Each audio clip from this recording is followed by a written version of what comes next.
Hey guys, and welcome to the video. This is episode 1 on this Audi detailing series, and I'm going to be covering how to wash, pre-wash and wax in your normal weekly wash in this episode. Coming up right after this.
Welcome to a beautiful Saturday morning in lockdown. Now, normally I cover tech tutorials and product reviews on my channel, but this morning I'm going to be covering one of my other passions, and that's detailing an Audi.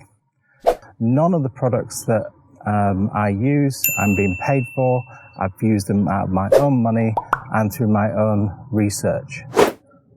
First things first is soap. We've got iron decontaminant, which I use, which is the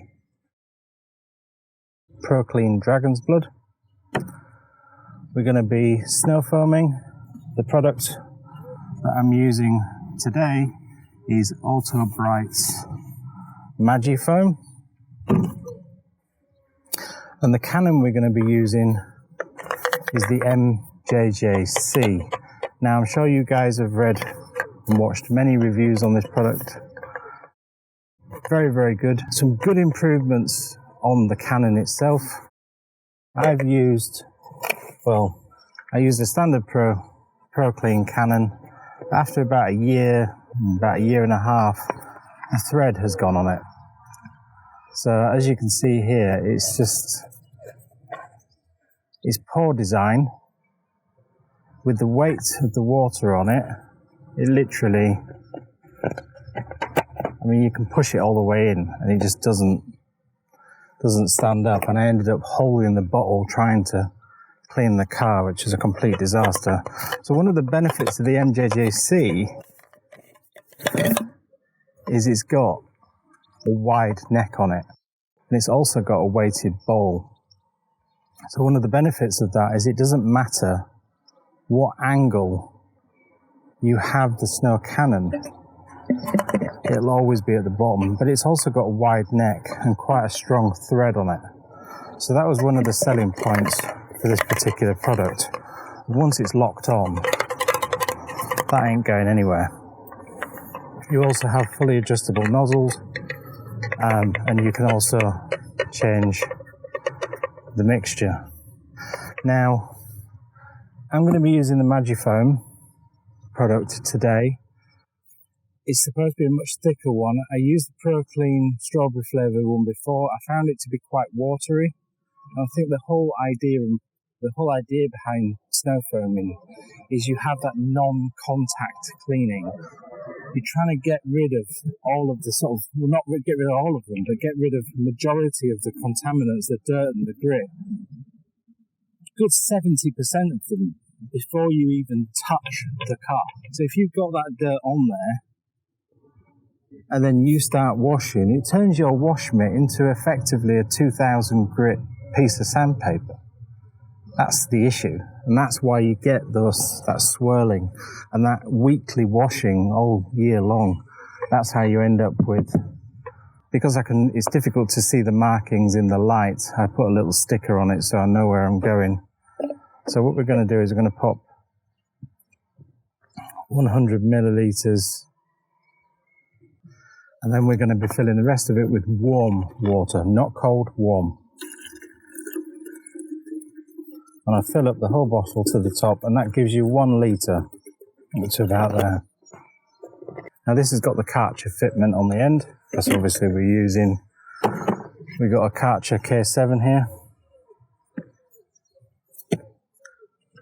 Now once that is screwed on, that is completely watertight. Well, it's obviously not on the end bit, but obviously once you're using it, it has a tendency to drip.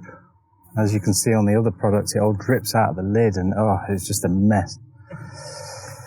So that's what we're going to be using for the snow foaming.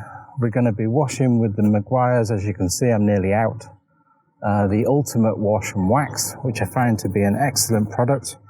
I am going to try the NXT version for hard water areas, because here in the south of England we do suffer from really bad scale. So I'm going to try that product next, but for today we're just going to be using that. For the wheels, we're using Pro-Kleen's Dragon Blood. I love this product primarily because of its price point.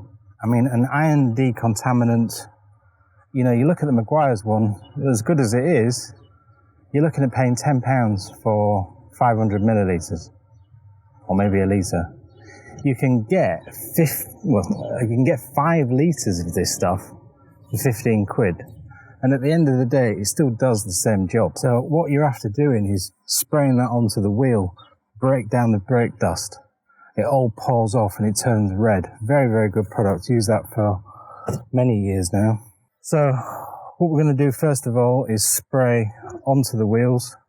First of all, because it's got to go on dry. The decontaminants work best when the wheel is dry rather than wet. So the very first thing before we touch anything is just spray the wheels and then give them a jet wash. So remember, the wheel's got to be dry. So what we're going to do is literally just lightly spray this on. Now remember, this stuff does smell.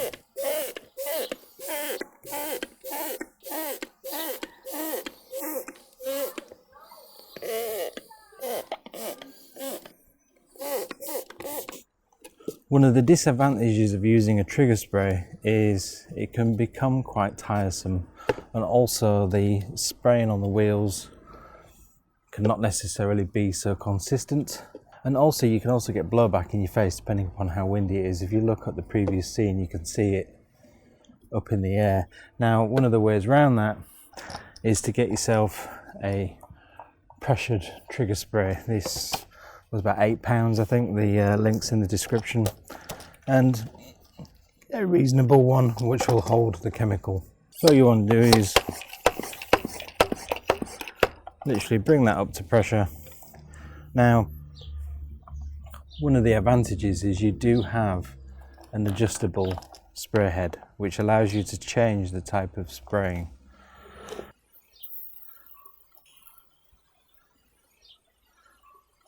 And there you go, simple as that. And it is more consistent, there's no blowback. But also what you can do is you can turn the head and you can really sort of spray it exactly where it needs to go. Or turn it back again.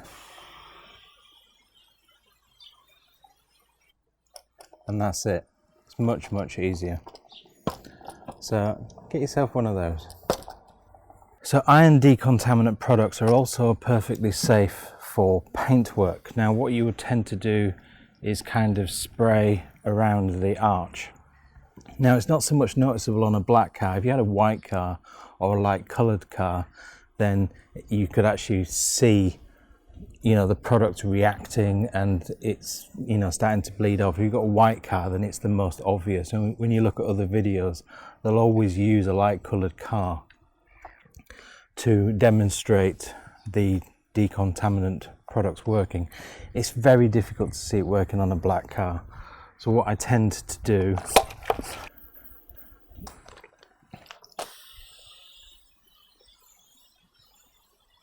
is just spray it around the back area so that it can break it down. The other area that's good as well is around the exhaust.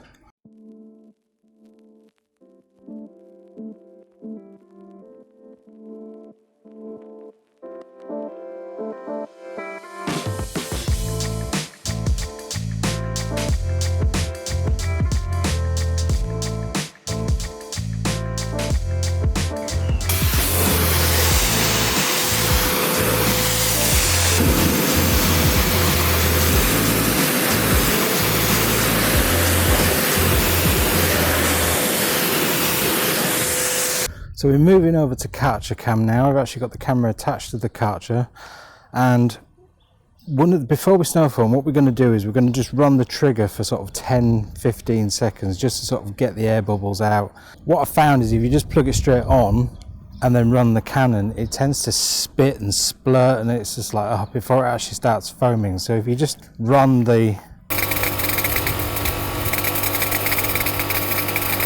like so, then it would actually get rid of the air.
Once you've finished snow foaming, just remember to give it a clean. I've still got some left, so I'm going to keep that. But just pop it in your bucket, because what you don't want is with these pieces here, you don't want it clogging up. So I would just leave that to soak in the water just to sort of really break down any snow foam that's left over. So once you've finished snow foaming and you've rinsed it all down, the car is pretty much clean. You're actually ready for your proper wash.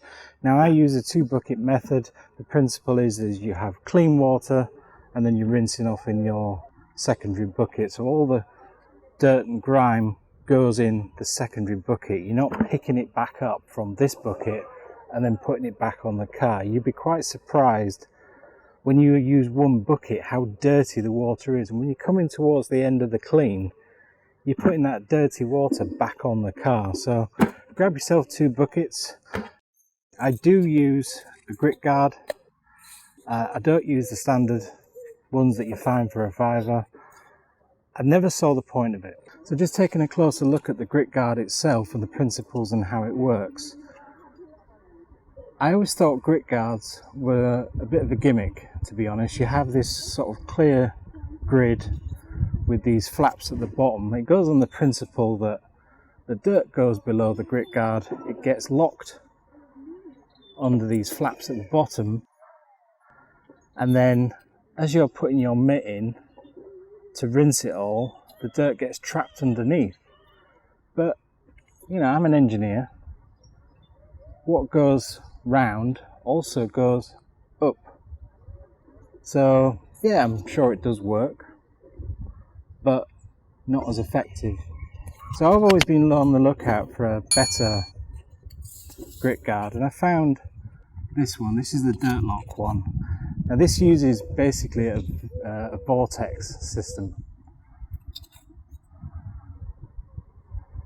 So it goes under the principle that majority of the bottom of the bucket is blocked. So you're also, not only you're stopping what's going round, you're also stopping what's going up and down, or 90% of it. I mean, you're not going to stop everything, but it's a damn sight better than having nothing at all. So you have these very thin sort of nozzles, so the dirty water goes through the front, but is highly restricted coming back. And I think that is actually a really, really, really good design. Now, if you've got any better products, feel free to leave some comments. And if you don't agree with me, or if you've got anything else to recommend, gladly try it. But I think that is actually probably other than just having little pinholes. Because the thing is you don't want to go too thin, because dirt won't be able to go through it. So I think that is actually a really good design. So you want to put that in your rinse bucket. So you have like little grip guards for your fingers so you can pull it out, because you've got these little flaps on the side which really do lock it in, and that goes and pushes right to the bottom. So when it comes to soap, we're going to be using the Meguiar's wash. You want to put in 50 ml. Now, to be honest, I don't understand this. Why on earth, when they manufacture these buckets, which are really, really strong buckets, why don't they just put a little thing at the bottom of the bucket? Just a little thing. It's a little bridge of plastic so that you can fill it with soap, and then you know consistently you're always using the same amount of soap. So create a little well at the bottom, just so you can put in 50 millilitres of soap, and then you can fill your bucket. So Meguiar's, if you're watching, why not? Anyway, so what we're going to do is we're going to fill these buckets up with warm water.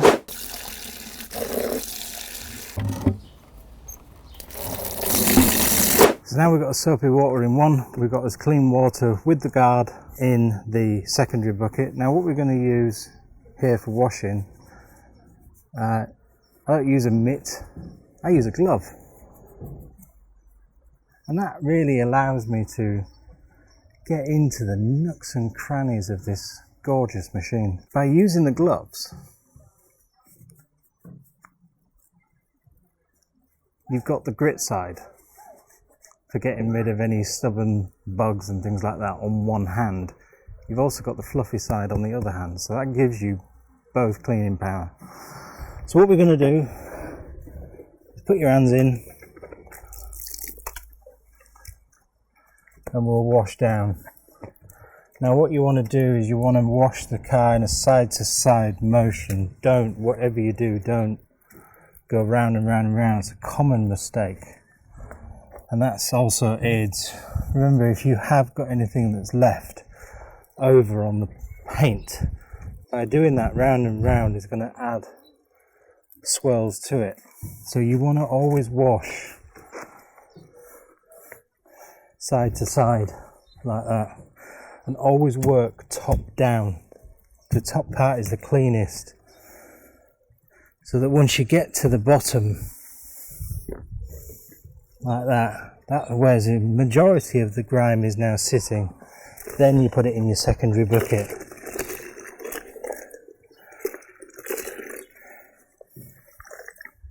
Then go back again and just go over it again.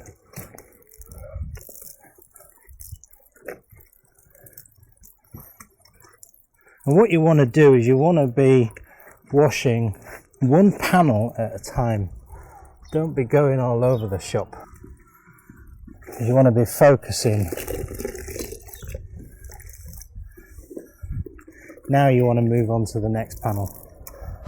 So that dirt is now heading on its way to the grit guard, and hopefully not much of it will come back up again. But we'll have a look once we've finished.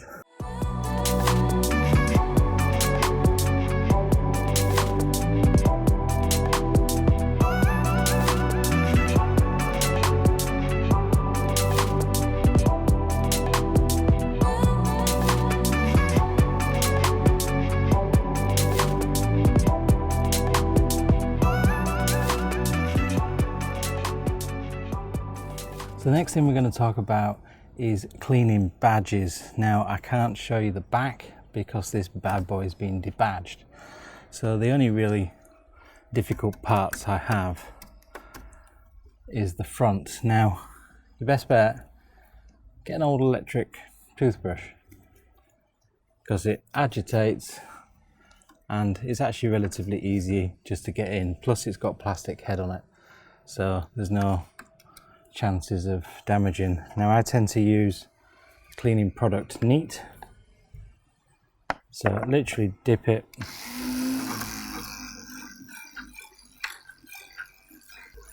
like so. As you can see, all the dirt's getting in, but it's very difficult with a wash mitt to really get into his little nooks and crannies. But I'll bring the camera in a second, but you'll see where I've on purposely left it to prove a point. Is right in these corners here.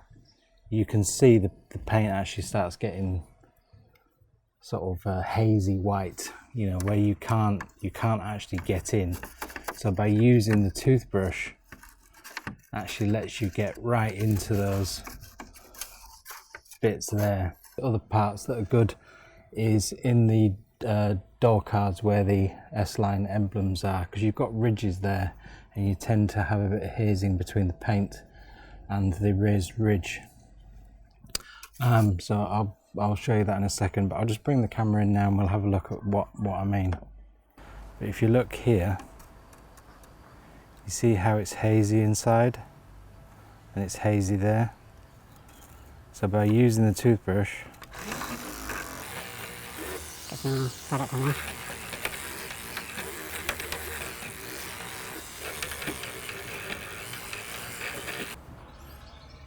now obviously you would just rinse this off with a jet wash, but I'm just showing you how the dirt has gone. So once you get the jet wash in there and then give it a dry, but you'll see there the dirt has completely gone.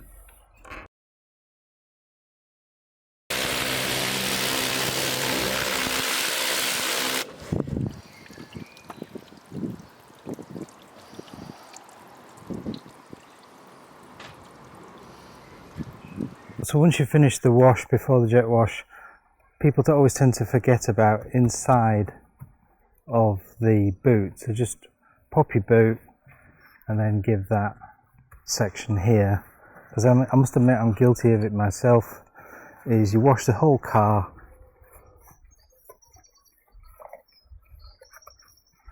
and then you pop the boot and you think, oh, I forgot it. So just remember to do that bit as well, because at the end of the day it is still exposed paintwork, and just give that a good wipe down and then use your microfiber towel. Is because you don't want to be jet washing inside of the boot because you will spray inside, so always best just to dry it out. So the last part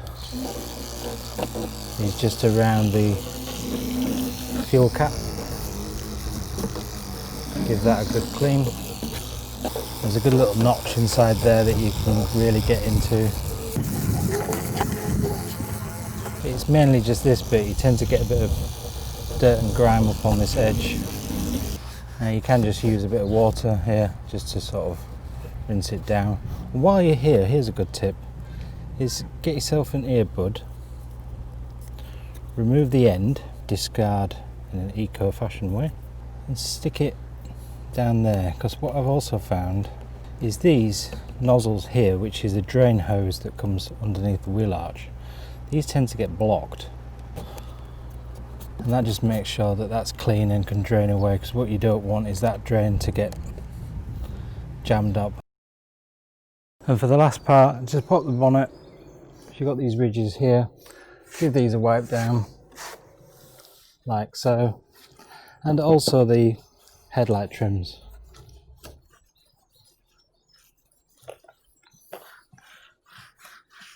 Now I've got a whole engine detailing episode coming up. If you look in the descriptions you'll see that one, and that's actually covering and cleaning the whole sort of engine properly. But just mainly just give these plastic bits here and just this bit here just a little wipe down. Work your way along the front and do that. You can see that it's quite dirty. And then just use the microfiber towel. And there we have it. So just to compare, cleaned, uncleaned.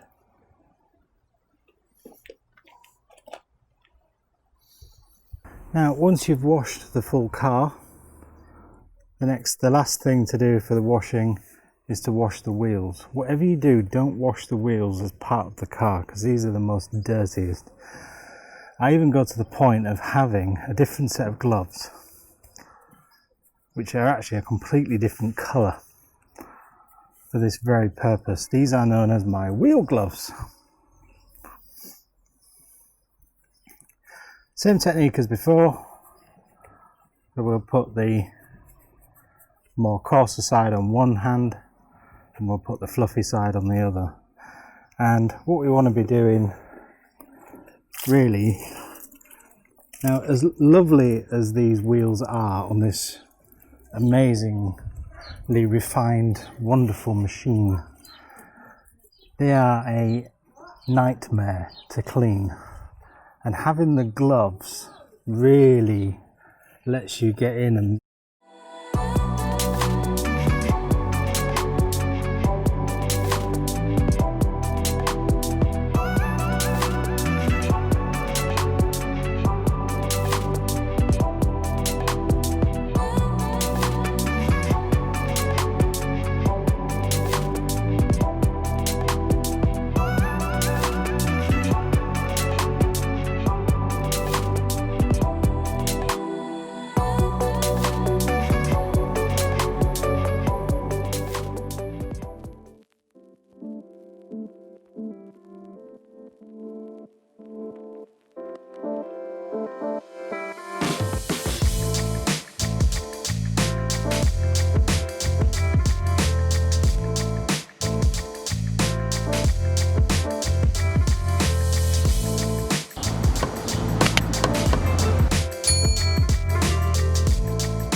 in this video, we're going to be getting on his hands and knees behind the beast himself and cleaning the chrome exhaust tips. Now you can just give it a quick rub over with a cloth, but for that ultra deep, shiny clean, we need to remove the exhaust tips. Now, so you need to generally unbolt them, ouch, and actually remove it from the car. Now, these tend to get covered in tar spots, which is very, very difficult to remove. Now, I've seen it on the forums loads of times, people saying, how do you get rid of the tar? You know, what products actually break down the tar? Now, I've seen some good things about turtle wax, tar remover, but you know what actually does work? Brasso.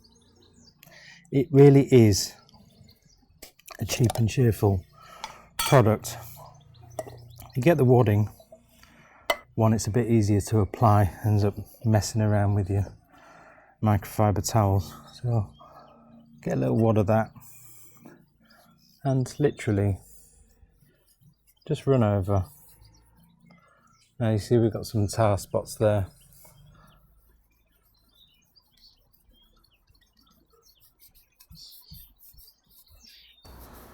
Work your way around. You can actually feel, you can hear the microphone, look. Probably not. You can actually feel it all over. So literally just give it a clean. If you can't take the exhaust tips off, then just do it on the car itself, just on the bits that you can see, just like that. But for best results, actually take it off. Just run it around the edges. So, like so. And then once you're done, get your microfiber towel.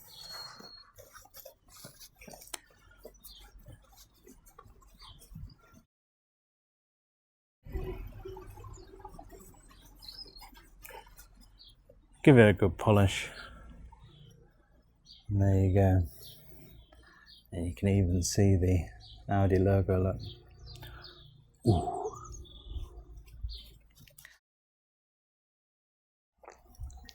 So once that's done, pop it back on. Tighten up any bolts that you've loosened.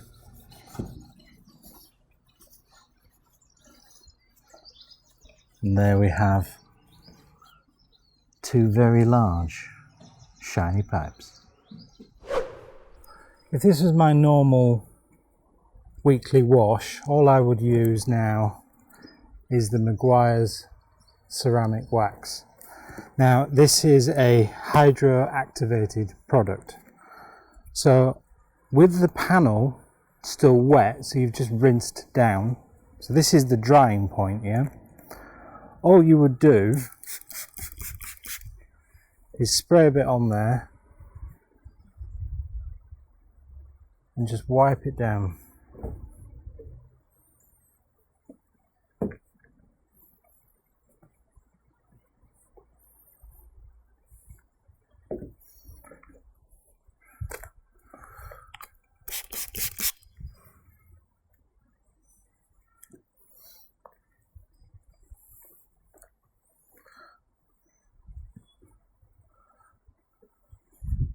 Now the way this product works is with water.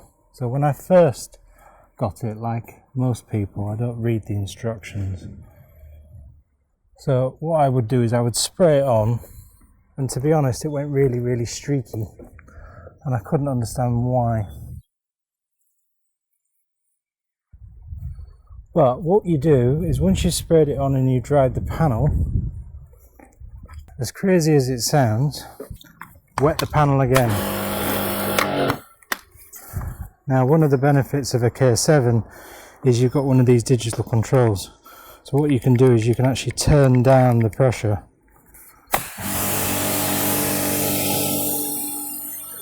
You can see the product.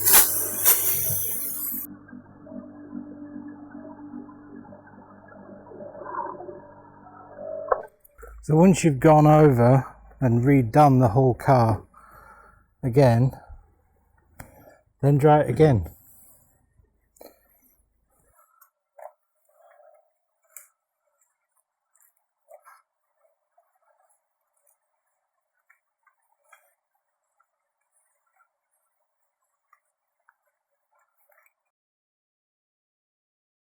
And that rubs the product into the paint. These are actually really good. These are the Glant microfiber. They're really plush. They're like 900 GSM or 850 GSM, really thick. And you get 3 of these for 12 quid.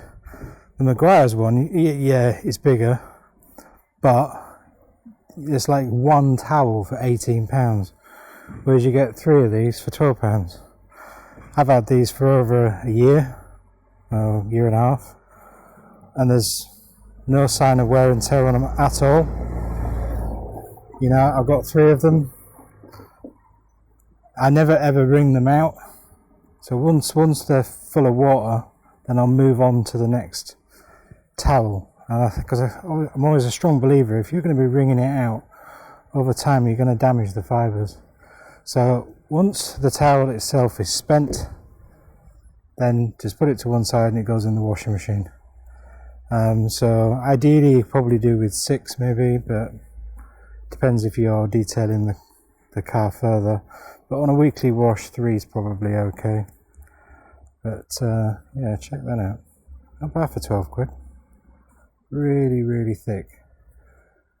You compare that with an ordinary microfiber towel.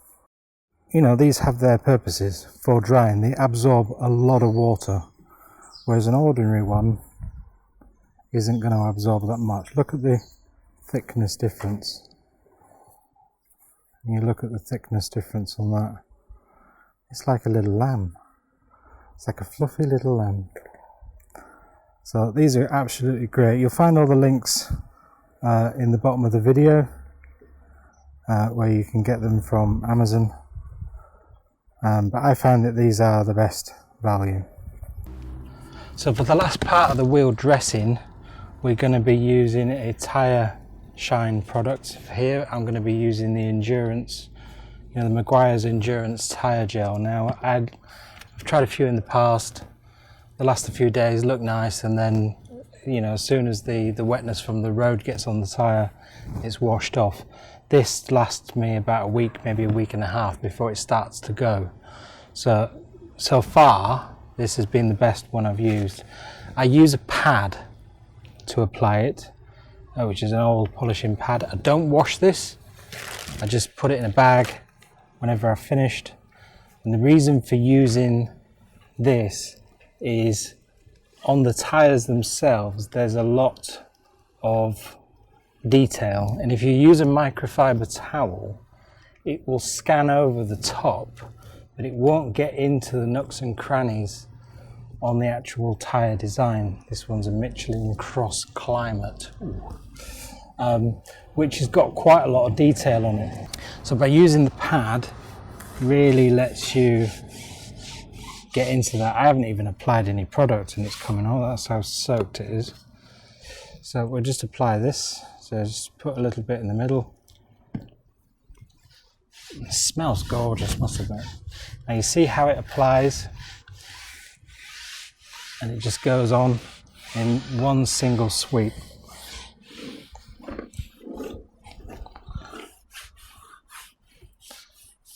Get your finger inside the pad and push it inside the tyre like that, and that will make sure you get the rim in.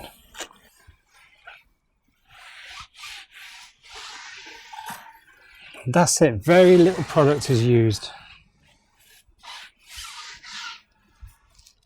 Smells amazing. Not that I go around sniffing tyres, but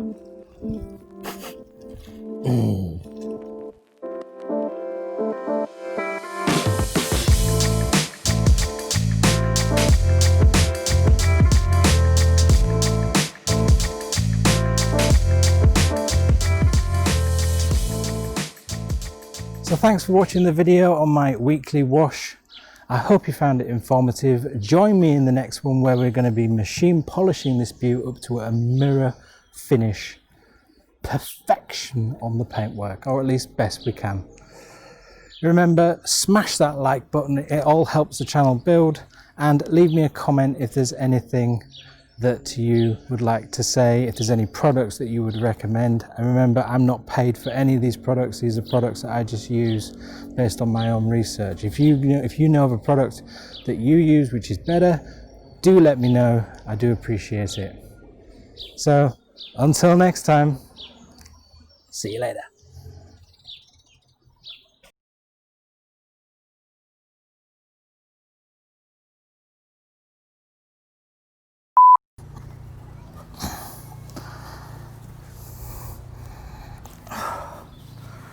Can't get the damn thing off.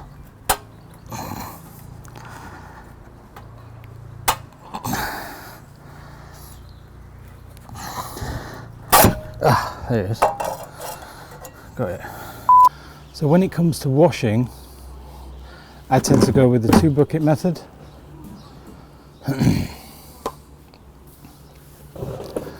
So once the car's all snow foamed up, rinsed down, you're then ready to start the wash. Now I use a 2-bucket method here, and we also use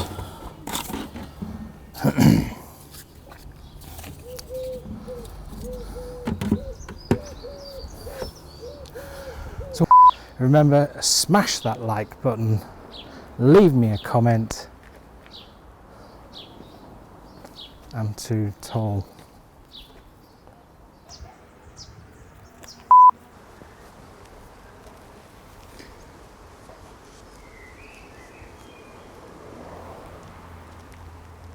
Better.